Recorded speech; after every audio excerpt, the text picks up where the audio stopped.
Ranawat diet में आपका स्वागत है। जय श्री रामकृष्ण। आज आपको बता रहा हूँ, जो आयुर्वेदिक प्रेमी हैं, जिन्हें खांसी की दिक्कत होती है या अंग्रेजी दवा लेने से आराम नहीं पड़ा हो, तो उन्हें जो आयुर्वेदिक दवा बता रहा हूँ वो एक प्रकार से आपको एनर्जी भी देगी, पोषण भी देगी। आपका चिपका हुआ कफ जो होता है वो बाहर नहीं निकलता होगा और सूखी खांसी आती होगी और पित्त भी बड़ा हुआ हो सकता है और उनमें उल्टी जैसा भी होता है पर कफ निकलता नहीं है। तो चुस्तनेस की ये गोली है एलादीवटी।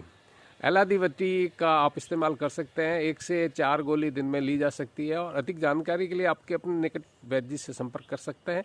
कोई सार्थक टिप्पणी करेंगे तो सार्थक टिप्पणी का जवाब दूंगा। मिलते हैं नए अपडेट वीडियो में, तब तक के लिए जय हिंद, स्वस्थ रहें, मस्त रहें।